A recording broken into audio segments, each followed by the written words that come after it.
Hello అండి, ఈరోజు మన మినీ బ్లాగ్ వచ్చేసి మునగాకు పొడి అండ్ కరివేపాకు పొడి కొట్టి చూపిస్తున్నాము.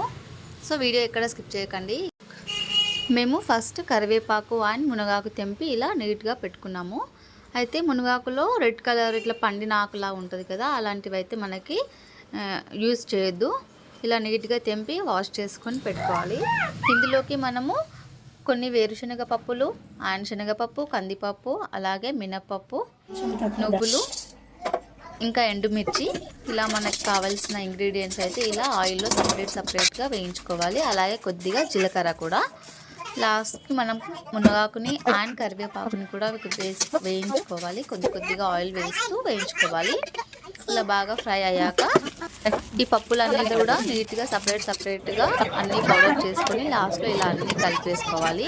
అండ్ ఇందులోకి మనకు టేస్ట్ కారం కొద్దిగా అండ్ అలాగే సాల్ట్ కూడా యాడ్ చేసుకొని బాగా మిక్స్ చేసుకోవాలి. లాస్ట్లో మనం కొద్దిగా పోపు పెట్టుకొని ఇందులో వేసి బాగా మిక్స్ చేసుకుంటే మనకు ఎంతో హెల్దీ మునగాకు అండ్ కరివేపాకు పొడి రెడీ.